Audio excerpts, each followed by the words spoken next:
अगर मैं आपको कहूँ कि चोरी करने में एक कला है,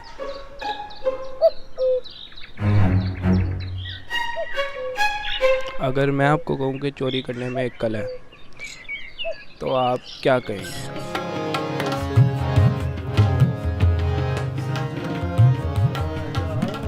ये बात में कोई शक भी नहीं है अगर मेरे जैसे या किसी भी और आर्टिस्ट आदमी के नज़रिए से देखा जाए तो। लेकिन मसला यहाँ पे आता है कि एक नॉर्मल इंसान ऐसा क्यों नहीं समझता,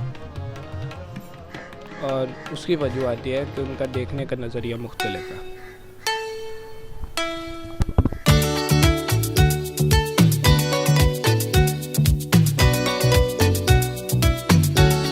good artist copy and great artist steel, ऐसा पाब्लो पिकासो ने कहा। अब देखा जाए तो इस दुनिया में जो कुछ भी आर्ट पे शामिल होता है तो वो ज़रूरी नहीं होता कि किसी ने ऐसे उभर के बनाया होता है कि भाई ये मैंने बनाया है, ऐसा कभी किसी ने कुछ बनाया ही नहीं है। मतलब समझ रहे हैं आप बात? दुनिया में 100% में से अगर आप 85 या 90% भी ले लो तो आर्ट स्टील तो नहीं मैं बोलूँगा, लेकिन इंस्पिरेशन ली गई कहीं ना कहीं से। ऐसा कोई आर्टिस्ट नहीं है जिसने खुद से उठ के उभर के कुछ ऐसा बनाया जो कभी किसी ने नहीं बनाया। कहीं ना कहीं से थोड़ी थोड़ी इंस्पिरेशन ली जाती है हमेशा। अब फ़र्ज़ करें एक फ़िल्म बनाई गई है और अगले बंदे ने एक उससे मतलब ऐसी कोई फिल्म बनाई है जैसी कभी किसी ने देखी नहीं। ऐसा कभी नहीं हो सकता। थोड़ी थोड़ी इंस्पिरेशंस बंदा पुरानी जो फिल्में बन चुकी हैं उनसे लाजमी लेता है और अपनी पसंदीदा फिल्मों से तो लाजमी ही लेता है। तो ऐसी कोई चीज़ नहीं है जो कि इंस्पिरेशन ना ली गई जिससे। और आर्टिस्ट के नज़रिए में अगर स्टील को हम देखें तो वो इंस्पिरेशन के तौर पे होता है।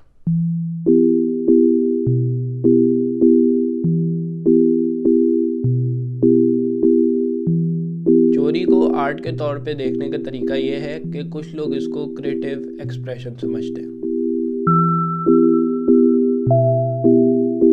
उन्हें चोरी एक कला की तरह लगती है जिसमें लोग अपनी क्रिएटिविटी और तजुर्बात दिखाते हैं। चोर, उनका काम भी एक किस्म की कला है जिसमें वो चुराने की कला को अपनाते हैं और नए तरीके से सामान चुरा कर उसका इस्तेमाल करते हैं। ये भी एक सोचने का तरीका है कि चोरी एक फॉर्म ऑफ रेबेलियन और सोशल कमेंट्री हो। कुछ लोग चोरी करते हैं ताकि समाज को कुछ सिखाया जा सके या फिर किसी बड़े कॉरपोरेशन या रिच इंडिविजुअल से अपना हिस्सा ले सके। चोरी को एक आर्ट के किस्म में देखने का तरीका ये भी होता है कि चोरी की जो कहानियाँ, चोरी के ऊपर जो फिल्म्स बनाई होती हैं या उसके ऊपर जो नॉवेल्स बनाए गए होते हैं उसमें चोर का कैरेक्टर सिंपैथिक दिखाया जाता है जिनसे व्यूअर्स और रीडर्स उसके साथ कनेक्ट कर सकते हैं और उसका पर्सपेक्टिव समझ सकते हैं। ये बातें बहुत कंट्रोवर्शियल हैं और इन पे ज़्यादा तौर पे लोग एग्री नहीं करते, लेकिन कुछ लोगों के लिए चोरी को आर्ट के तौर पर देखने का एक तरीका है ज़िंदगी के अलग अलग पहलुओं को समझने का। इंसानी नज़र में चोरी की कला का तज्जिया करना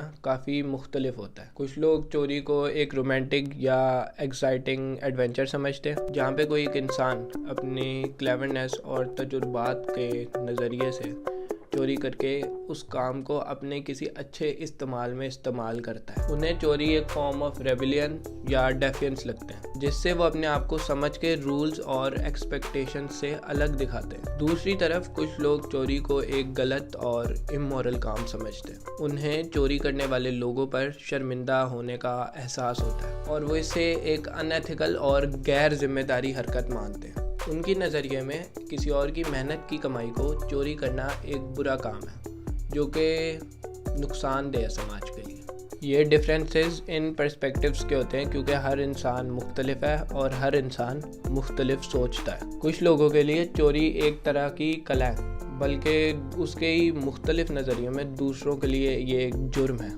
इसी तरह से इंसानी नज़रिए में लेके चोरी को लेके एक वैरायटी और कम्प्लेक्सिटी होती है जो इस टॉपिक को इतना इंटरेस्टिंग और डिस्कस वर्दी बना देती है। लेकिन अगर मेरे हिसाब में इन सब में से सही और गलत क्या है वो अगर मैं बताऊं भी तो वो हो सकता है आप उस पर एग्री ना करें क्योंकि आप और मैं मुख्तलिफ हैं। तो जाहिर सी बात है फिर आपका और मेरा इस चीज़ पे नज़रिया भी लाजमी सी बात है मुख्तलिफ होगा। मेरे हिसाब में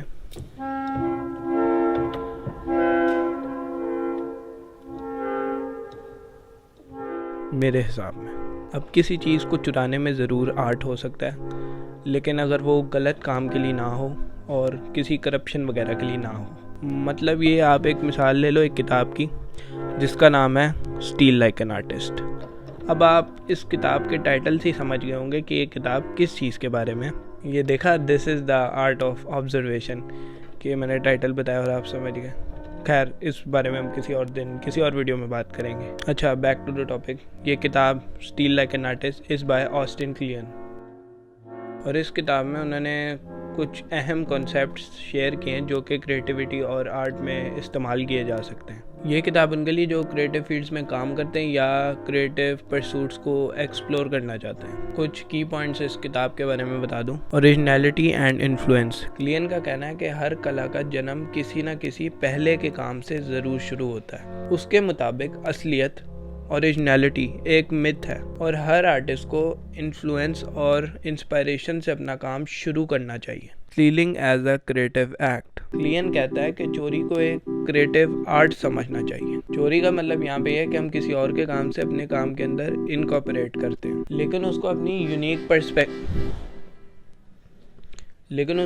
यूनिक पर्सपेक्टिव से प्रेजेंट करते हैं। Embracing influence. किताब में ये बात भी कही गई है कि हमें अपनी पसंदीदा चीज़ों से इंस्पायर होना चाहिए और अपने काम में उनको शामिल करना चाहिए। इन्फ्लुएंस को इग्नोर करना क्रिएटिविटी के लिए नुकसानदेह हो सकता है। Creative process. क्लियन अपनी किताब के बारे में अपने क्रिएटिव प्रोसेस के बारे में भी शेयर करते हैं, जिसमें ऑब्जर्वेशन, रिफ्लेक्शन, एक्सपेरिमेंटेशन शामिल होते हैं। उसने ये कहा कि हर कला में ग्रोथ के लिए कांस्टेंट प्रैक्टिस और एक्सप्लोरेशन की ज़रूरत है। Overall steel like an artist एक मोटिवेशनल और प्रैक्टिकल अप्रोच प्रोवाइड करता है क्रिएटिविटी के प्रोसेस को समझने के लिए और बेहतर बनाने के लिए। क्लियन का कहना है कि हर कोई क्रिएटिव होता है और चोरी के रूप में इन्फ्लुएंस से अपनी क्रिएटिविटी को इन्हेंस करने का एक नेचुरल और पावरफुल तरीका है। ये किताब ही सबसे बड़ी मिसाल है about the art of stealing.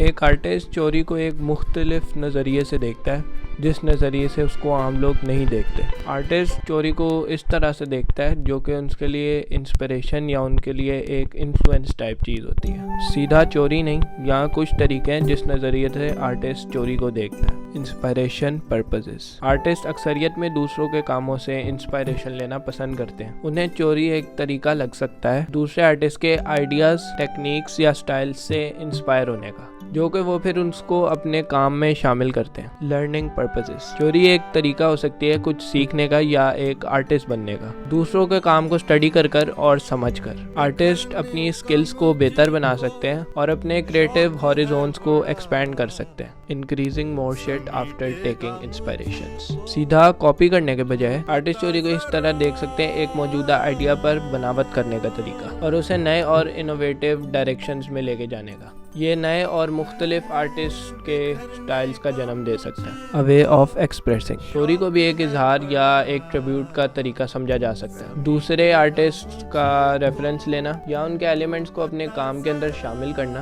Artist उन लोगों के एहतराम करने का तरीका समझते हैं जो उन पर असर डालते हैं। आमतौर पे आर्टिस्ट के लिए दूसरों का काम चुराकर अपने नाम पे उनके काम से नकल करना ये मतलब नहीं होता, बल्कि दूसरों के आइडियाज़ और टेक्निक्स का इस्तेमाल अपनी क्रिएटिविटी के तौर पर स्प्रिंग बोर्ड की तरह देखना होता है। ये एक बड़ा क्रिएटिव डायलॉग का हिस्सा होना और आर्ट की ऑनगोइंग एवोल्यूशन में हिस्सा डालने का एक तरीका होता है। लेकिन अब मुझे नहीं पता ये बात ज़्यादा कहाँ तक जाएगी, ज़्यादा लंबी भी हो सकती है बात, और ये बात सिर्फ यहीं पे ख़त्म भी हो सकती है। दुनिया में कोई भी चीज़ हो उसके फ़ायदे और नुकसान तो लाजमी होते हैं। अगर ऐसी कोई चीज़ है जिसके बहुत से फ़ायदे हैं तो आप ये मत उससे उम्मीद रखें कि उसके कोई नुकसान नहीं होंगे। पानी की मिसाल ले लेते हैं, अगर आप उसको ज़्यादा कंज्यूम करते हैं तो आपको बार बार बाथरूम जाना पड़ता है।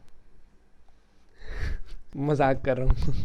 तो जब the art of stealing is a part of everything, then there will be also harmfulness of it and disadvantages of it.